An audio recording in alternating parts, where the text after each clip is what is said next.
만화는 물론 일본을 배경으로 하거나 일본이 아니더라도 판타지 요소가 포함된 소설, 영화, 애니메이션 등 다양한 창작물에 등장하는 닌자. 닌자는 사무라이, 음향사 등과 함께 재팬 판타지의 대표적인 직업군입니다. 닌자는 분명 실제하였으나 당시 모습은 현재와 상당히 다른데 현대의 닌자 이미지는 다양한 매체를 통해 소개된 컨텐츠의 영향이 절대적입니다. 오늘은 창작물에서 닌자라는 직업군을 소모하는 모습과 과거 닌자의 기원까지 알고 보면 더 재미있는 닌자의 세계 시작합니다. 닌자는 일본 역사에서 쇼군이 본격적으로 등장하는 가마쿠라 시대, 잠입과 정보 수집, 암살 등을 담당한 첩보 집단 혹은 임무를 칭하는 단어입니다. 이 가마쿠라 시대를 배경으로 하는 유명한 만화로 도망을 잘 치는 도련님이 있죠. 주요 등장인물인 카자마 겐바는 물론 아예 닌자 집단까지 등장하는 등 닌자 판타지가 적당히 들어가 있긴 하지만 생각보다 역사 반영이 잘 된 작품이고 애니메이션도 존재하니 관심 있으시면 찾아보시길 추천드립니다. 사무라이가 전통적인 무사의 느낌이라면 닌자는 현대의 요원과 비슷합니다. 암살이나 전투 임무도 수행했으나 현실적으로 실행한 주요 임무는 정보 수집과 공작이었으며 은밀하게 적진에 침투해야 하는 일이 많았기에 인피명구, 가면, 복면 등과 어둠에 녹아들 수 있는 어두컴컴한 복장, 몸에 숨길 수 있는 비수 쿠나이나 수리검 등 현재 창작물에서 보여지는 닌자의 모습은 상당히 설득력이 있습니다. 사실 이런 비밀 요원은 어떤 시대, 어떤 국가를 막론하고 있어 왔습니다. 당장 현대 한국에도 국정원 블랙 요원이 있으며 이들을 주인공으로 한 창작물도 넘쳐납니다. 세계적으로 보면 이 분야의 상징적인 인물 007 제임스 본드와 킹스맨도 존재하니까요. 하지만 일본의 닌자는 조금 특별합니다. 이들은 일반적으로 국가 단위로 운영되는 첩보 요원들이 아닌 일부 지방령주들에게 소속된 닌자를 제외하면 대부분 별개의 독립된 조직으로 운영되었으며 다이묘와의 계약에 따라 특정 임무를 수행하는 집단이었다고 하거든요. 철저하게 비즈니스적인 마인드를 장착한 집단인 거죠. 전국 시대가 따로 있듯 일본은 지방 정권이 강력한 힘을 지니고 장기간 지속되었기에 닌자가 활약하고 대를 이어 존속하는데 좋은 조건이었습니다. 이 덕분에 알려진 것만 72개의 유파가 존재하였으며 수많은 프리랜서 닌자들도 암약하였습니다.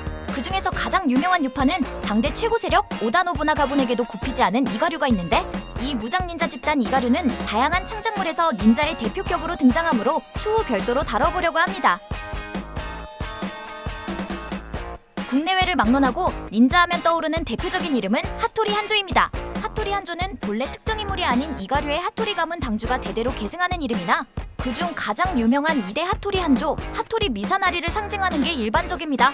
일단 별명부터 간지나는 귀신 한조로 불렸으며 난세를 평정하고 에도 막부를 연 도쿠가와 이에야스의 핵심 신복으로 본인은 정통파 닌자가 아니었으나 도쿠가와 이에야스 휘하에서 앞서 이야기했던 이가 닌자들을 지휘한 은밀도의 수장으로 활약하였습니다. 고증상 2대 하토리 한조부터는 사무라이지만 닌자 부대를 지휘하는 포지션이라 대부분의 창작물에서 닌자로 그려집니다. 후마, 코타로는 하토리 한조처럼 닌자 군단 후마슈의 두령이 대대로 계승하는 이름입니다. 5대 후마 코타로가 일본사 전체를 통틀어도 손에 꼽을 대규모 내전 세키가하라 전투에 참전하여 닌자로서 대활약하였기에 행적이 알려졌으며 페고우를 비롯한 여러 창작물에서 등장하고 있습니다. 사루토비 사스케는 실존 인물들을 바탕으로 한 소설 속의 조직 사나다 심용사의 대표격인 인물로 허구의 인물입니다. 일본에서 닌자하면 하토리 한조와 더불어 가장 많이 등장하는 이름이며 국내에서는 만화 사무라이 리퍼 쿄오를 통해 높은 인지도를 얻게 되었죠.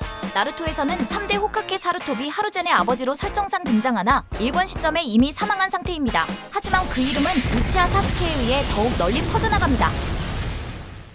あいつがいないなら里を守るのは俺しかいない。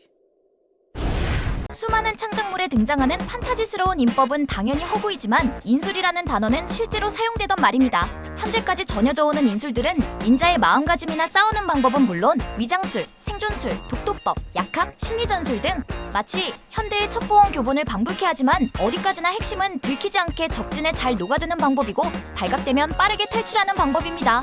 이런 인술은 수많은 실전 노하우가 쌓여 정립된 말 그대로 비전이기에 두루마기로 보관되어 조심스럽게 전승되어 왔습니다. 나루토에 등장하는 상급 닌자, 중급 닌자, 하급 닌자도 실제로 존재하던 단어입니다.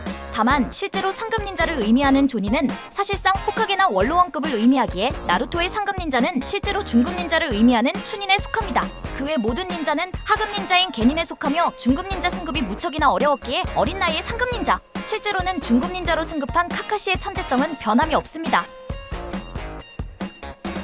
1980년대 일본 제조업이 세계 시장을 휩쓸며 일본의 문화 역시 서양에 널리 알려지게 됩니다.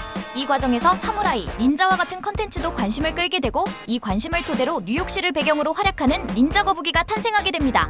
지하 하수도에서 방사능에 의해 돌연변이가 된 이 4마리의 거북이들이 대히트를 치며 1990년 기어이 실사 영화화에 성공!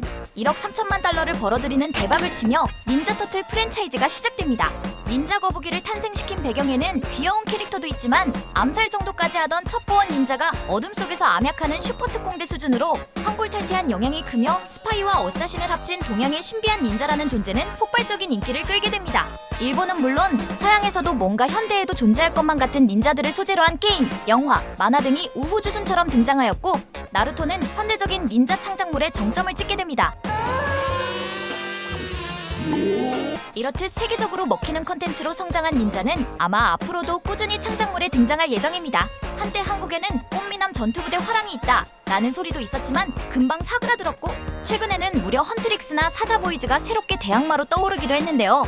꼭 무언가 비교할 필요 없이 자국의 특별한 소재를 세계에 먹힐 만큼 매력적으로 재해석하는 창작자들의 노력과 대중의 관심이 가장 중요한 요소가 아닐까 생각합니다.